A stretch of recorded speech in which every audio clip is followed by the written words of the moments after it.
India just hosted one of the most consequential Quad meetings in recent years. In New Delhi, the foreign ministers of the United States, India, Japan, and Australia gathered at a moment when the Indo-Pacific is entering a new era of geopolitical turbulence. And this was not diplomacy as usual. Because behind the carefully worded statements, the message was unmistakable. The Quad is preparing for a more dangerous world. The goal is to intensify cooperation among ourselves while also assisting others. We, the Quad nations, are open societies who foster innovation and creativity in our quest for growth and prosperity. These forces are strengthened when we undertake more exchanges, as we intend to do. So, whether it is in business forums, healthcare initiatives, or digital activities, each facet of a joint effort makes the region that much. External Affairs Minister S. Jaishankar called the meeting substantive and productive. But the real significance lay in what the four powers were preparing for. A region under pressure, global trade routes under threat, and rising instability stretching from the South China Sea all the way to the Strait of Hormuz. For the first time, the Quad openly linked Indo-Pacific security with the growing crisis in West Asia.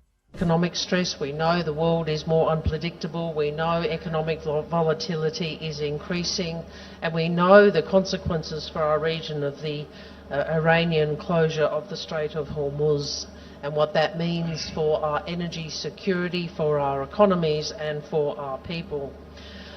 We recognise the efforts of Secretary Rubio towards a diplomatic resolution to ensure freedom of navigation is restored and crucial energy supply flow, and we recognise the importance of maintaining the principle of freedom of navigation and our opposition to any tolling property.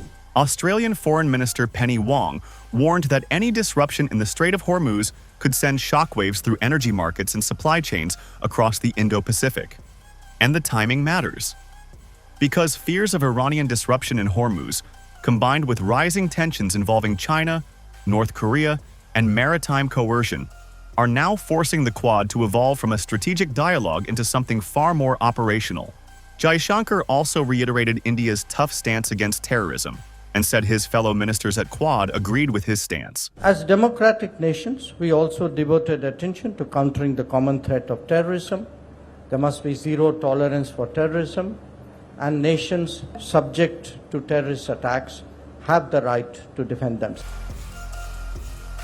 U.S. Secretary of State Marco Rubio called it a partnership of action. Thank you for this very productive discussion and the work that our teams have been doing leading up to this as we continue to build out this partnership into something that is a partnership of action. I'll talk about that more in a moment. Let me first point out that on the stage today is represented countries that collectively are about a third of the world's GDP, almost 2 billion people. And these aren't just countries that have economic reach, a third of the world's GDP, 2 billion people. They are countries who share strong values. And the announcements coming out of Delhi reflected exactly that.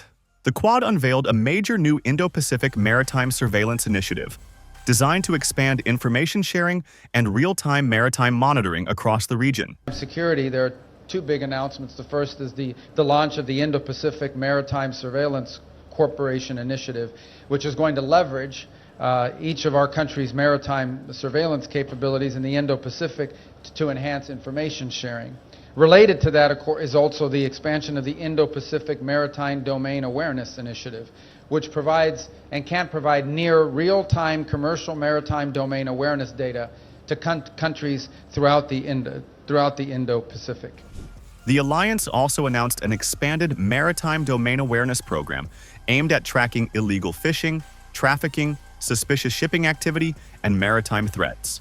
India will now host the next Quad at Sea mission, bringing the coast guards of all four nations together for coordinated operations. But security was only one part of the agenda. The Quad also launched a new critical minerals framework, a major push to secure rare earths, strategic resources, and semiconductor supply chains increasingly seen as vulnerable in a fractured global economy. Japan warned against economic coercion and supply chain vulnerabilities. Rubio stressed that trusted supply chains were now tied directly to national security. And Jaishankar made it clear economic resilience, energy security, and secure maritime commerce are now inseparable from geopolitics. Then came another major announcement. The Quad revealed a new Ports of the Future partnership, beginning with infrastructure cooperation in Fiji. The move is being seen as part of a broader strategic effort to deepen influence across the Pacific at a time of intensifying competition in the Indo-Pacific.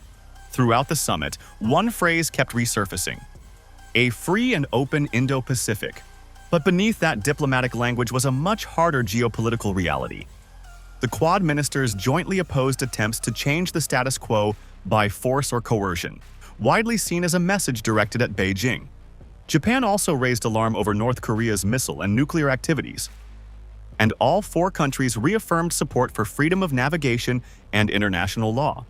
By the end of the Delhi summit, the picture had become increasingly clear. The Quad is no longer just a diplomatic forum. It is rapidly transforming into a strategic coordination platform for an increasingly unstable world.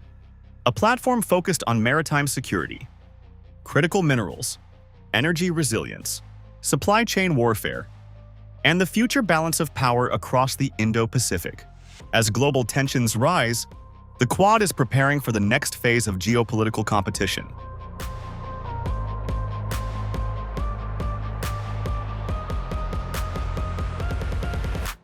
If you like this video, then like, share and subscribe to Mirror Now.